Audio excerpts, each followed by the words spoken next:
Selamat sejahtera. Vanakkam. And hello everyone, welcome back to the Insightful Yappers, where we yap until Madani becomes our reality. I'm Risshaal. I'm Aina. I'm Zen. And I'm Sharv. And if you didn't hear the MC earlier, we have a really interesting topic to share with you guys. But before I disclose what the topic is, how are you guys feeling? If you guys don't know, us matriculation students just had our mid-semester break, and so we're feeling really refreshed. And plus, all of you look amazing in your batiks. Can we just talk about it for a second? You guys look amazing. So how are you guys feeling? I'm feeling very happy because we have just finished our winter holidays, so I miss my guys. I just finished my JPJ test and luckily I passed it, so yeah, I can drive now. Congrats, Okay lah, later we can go out. Later you guys. If you trust me enough lah. I just want to go back to my home, to my bed. I can agree with Dina. Honestly, same. Okay, so what is this suspenseful topic that I've been holding back from you guys?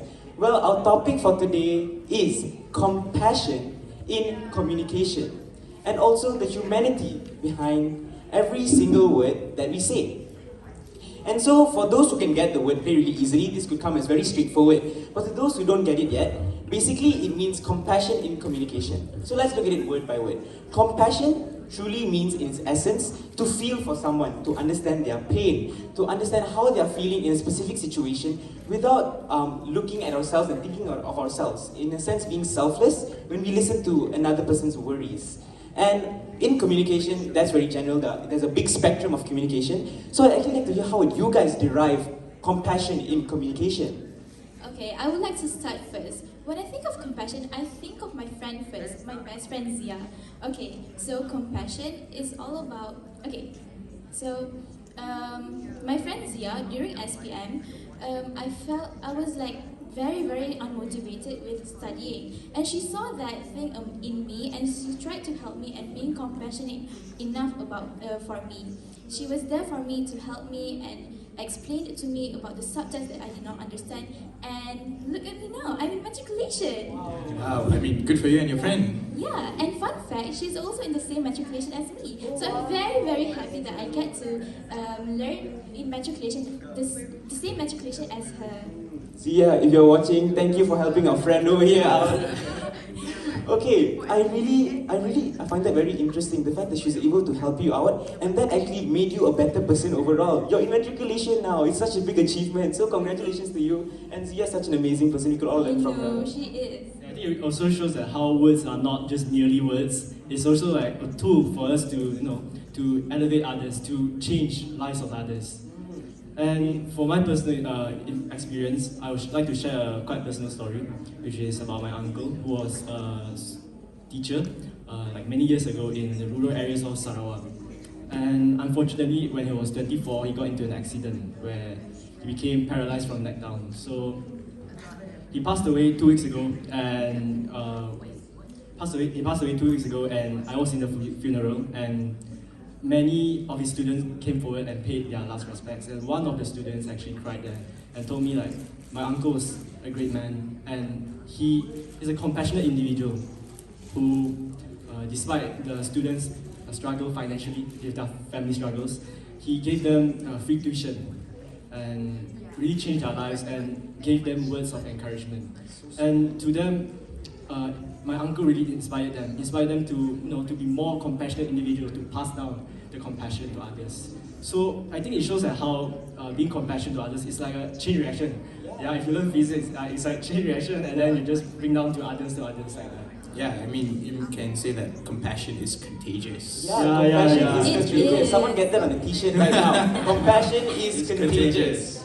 Like how your uncle, what I really find inspiring about him is that you did mention he was paralyzed from the neck down at age 24, and he still, despite having struggles, chose to be compassionate to others. I know some people in the elderly generation that because of how many hardships and struggles they had in their life, they tend to be very gloomy all the time, and they blame everything on their situations and their past. But what your uncle did is so inspirational in the sense where, despite him being paralyzed from the neck down, he was still able to show compassion to others, and that could touch his students' hearts to the point where they want to spread his compassion to the world. And I find that really beautiful, And I'm so sorry for your loss too. I'm praying for your family. Okay, Okay, how about you, Shav? Okay, I like to be a bit factual here. For me, my first point of view, I believe that compassion comes from the word empathy. You know, it's like the ability for you to feel what other people will feel.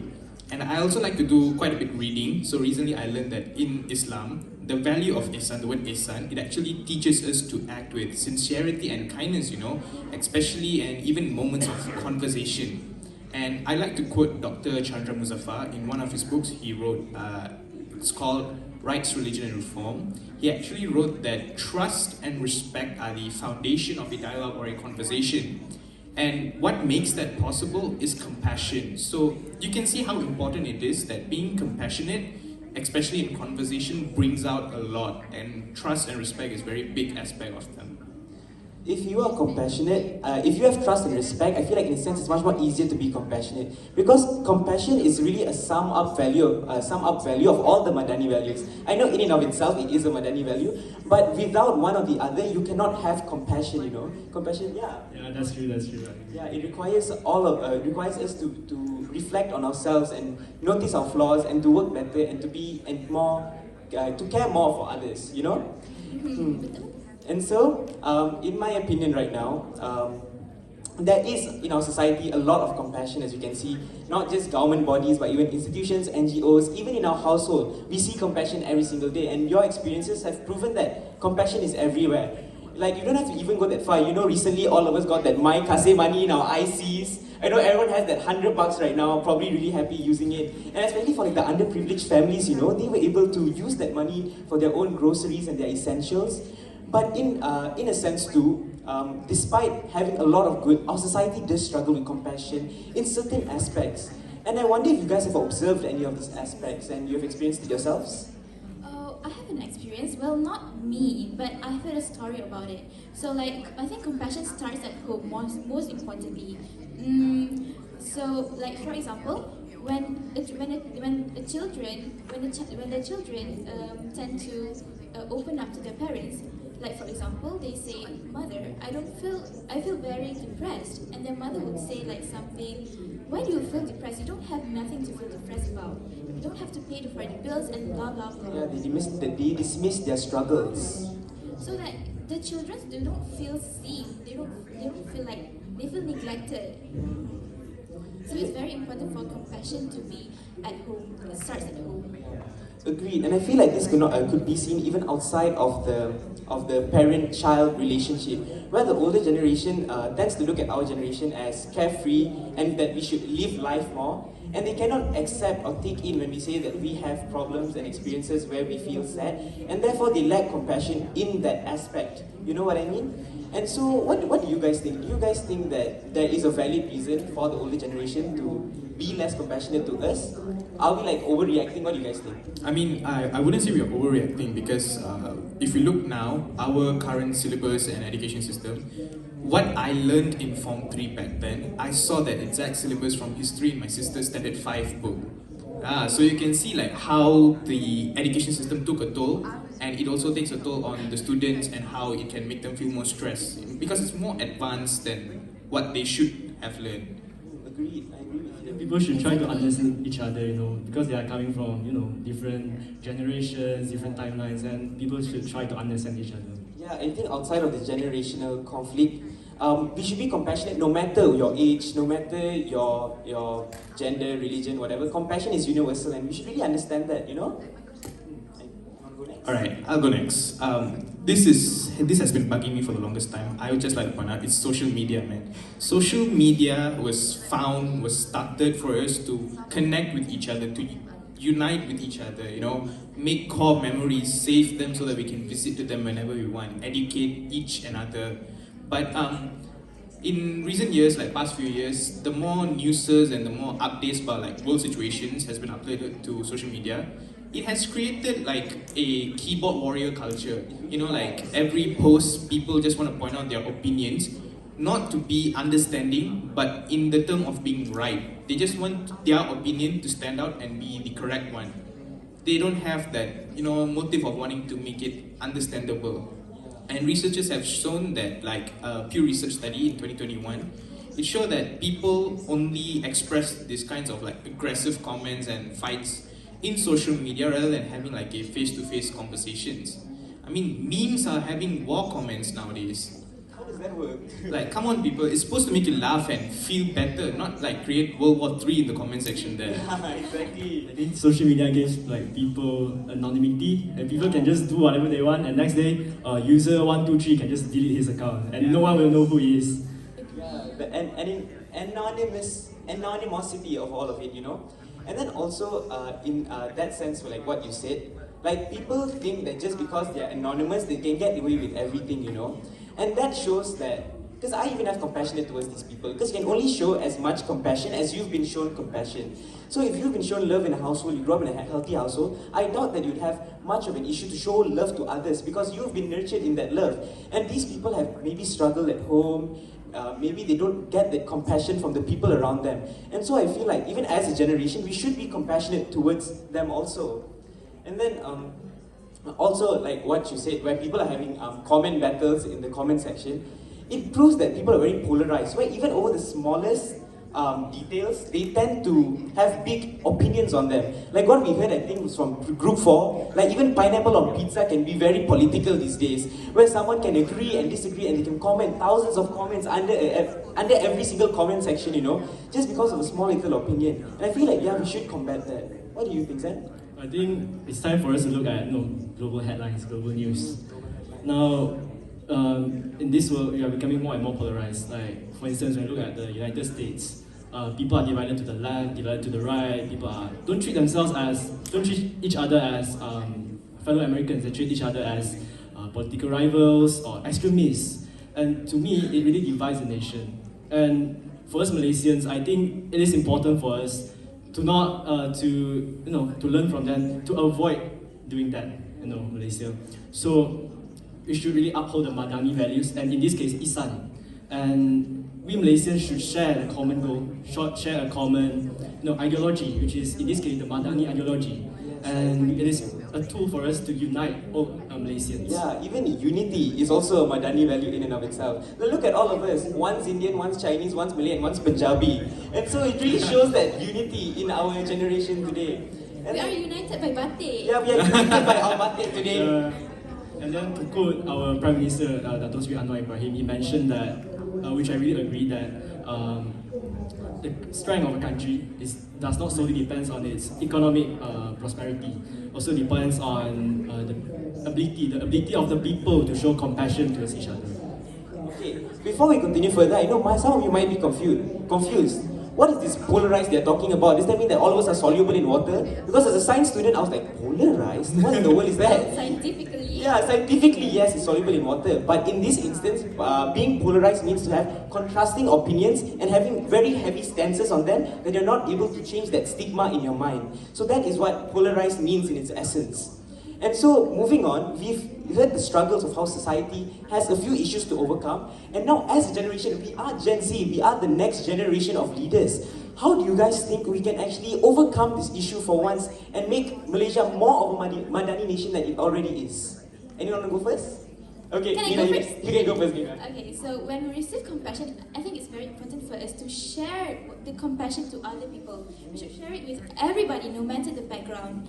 So, yeah, exactly. Like it's contagious. Like what we mentioned earlier, Yeah. compassion is contagious. The next time you see us, we'll be wearing a shirt that says that, by the way. Make that into a shirt. Yeah. And I think that for Malaysia as a multicultural nation, where people are made up of different backgrounds, different religious backgrounds, of different beliefs, I think it's important for us to talk to each other with compassion, to communicate with compassion. For instance, we are matric students, right? We are matriculation students where we mingle around with people from different races, different backgrounds, different beliefs. I think it's very important, and I find a concept by our former Prime Minister, Tun Dr. Mahathir, quite interesting, which is a concept which we call it Sekolah Wawasan. Where, because our primary school, there's vernacular schools and Sekolah KEBANGSAAN. Yeah, exactly. So his idea is that we should unite, combine the schools. What does he mean by that? He wanted to, for the three schools, the SGKC, SGKT, and the Sekolah KEBANGSAAN, to share common facilities like the school field, the school hall, the canteen. So the students can mingle around with each other and to have the chance to communicate with people from different backgrounds. So I think it is important to have that kind of exposure from a young age. Yeah, I agree. When they mix around, it breaks down any polarized mindset or stereotypes or prejudice that they have in their mind. Like even my younger brothers these days, they share with me their issues of how some of their friends bully them based on their race, which is not what we try to. It's not what we try to build in a Madani nation. You know. How about you, Shah? Yeah, I mean, when it comes to social media, like I mentioned before, it has already been proven, like during COVID-19 time, #KitaJagaKita, everyone stood for each other, like the white flag movement. When one family couldn't afford basic needs, the other would donate or help each other around. But the only thing is we have to stick as time goes on. We have to make sure we maintain that. So basically it's more like practice showing empathy in social media. Think before you speak. How will the other party take it? And don't speak just to be right. Speak to be matured, more understandable, that brings out the good side of social media more and return back to its core purpose. I truly agree with you, Shaf. And now before we end, we actually have a special segment for all of you, and it's going to be called Faith to Heart. So what is faith to heart? Since all of us are from different religious backgrounds and different cultures, we're going to share how compassion is taught in each of our individual cultures. So, anyone want to start first? Yeah, I'll go first. Okay, sure. Okay, so since I'm a Hindu, in Hinduism, the word compassion, it means daya, and empathy are like the core values that is taught in Hinduism, It's like the values that teaches you how to treat animals, humans, and nature in the right way, in a more compassionate way.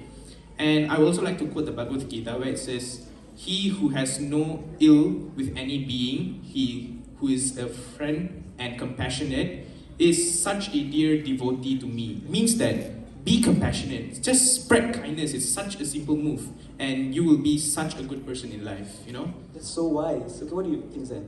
In Buddhism, the word compassion actually links to the word karuna, which means the willingness of an individual to alleviate the suffering of others. And in Buddhism, compassion is practiced actively instead of passively. So we will need to seek out opportunities or even volunteer opportunities to be compassionate to others. That's really, really beautiful. How about you? Okay, so however, in Islam, I would like to say a saying by the Prophet Muhammad Sallallahu Alaihi Wasallam, peace be upon him. He said that whoever believes in Allah and the Day of Judgment should speak good and or remain silent, because sometimes silence is a way of compassion. Yeah, silence is a compassion in and of itself at times, being a listening ear. And so now for me in Christianity, yeah, I'm Punjabi, but I'm Christian by religion.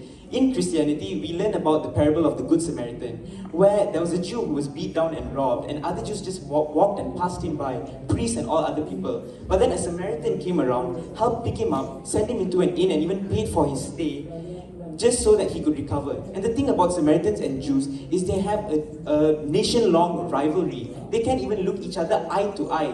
Like even some Jews wouldn't even look in the direction of Samaritan territory just because of how much they hated each other.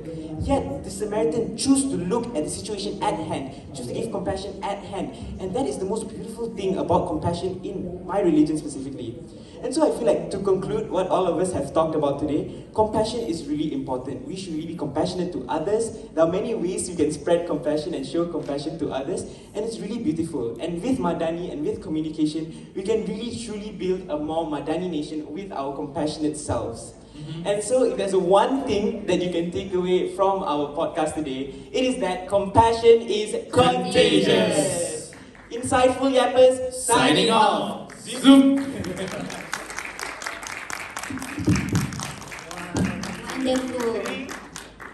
Wonderful performance.